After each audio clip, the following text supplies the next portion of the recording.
La loi hypergéométrique, une fiche de révision pour l'agrégation interne de mathématiques.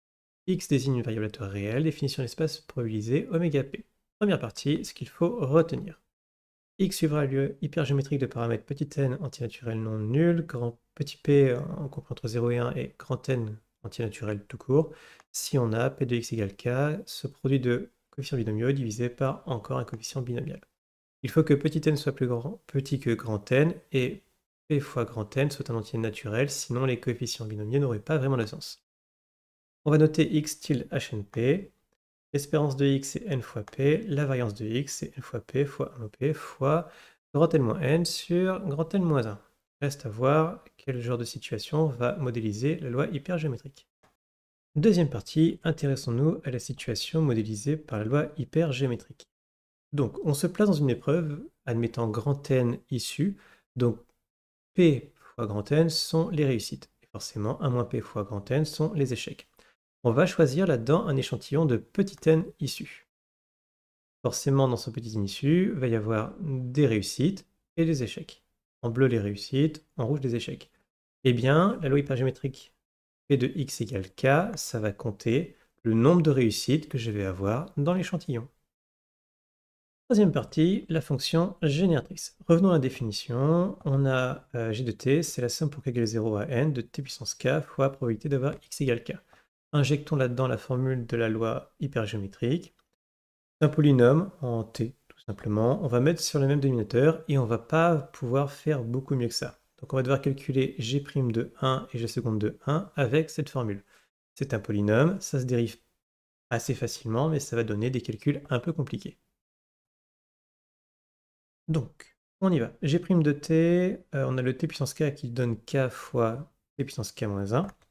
On va calculer pour g' de 1. Ça permet de supprimer le t puissance k moins 1 qui va faire 1. On remarque qu'on reconnaît un k binomial pnk.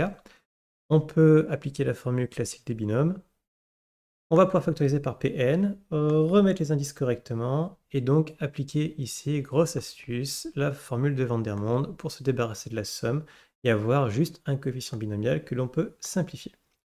On va mettre un petit peu de couleur pour voir les coefficients binomiaux que l'on va éclater. Ensuite, on remet un peu de couleur pour voir les coefficients binomiaux qu'on va pouvoir simplifier. Numérateur ou dénominateur, il y a beaucoup de choses qui se suppriment, et il ne reste que g' de 1 égale n fois p. On attaque g seconde, on reprend la même technique de calcul, c'est toujours un polynôme, donc ça se dérive assez facilement. On applique pour t égale 1 pour supprimer le t puissance k-2. On recommence, k binomial pnk ça simplifie. On factorise par pn. On a k-1 binomial pn-1 k-1 qui simplifie encore. On peut factoriser par pn fois pn-1.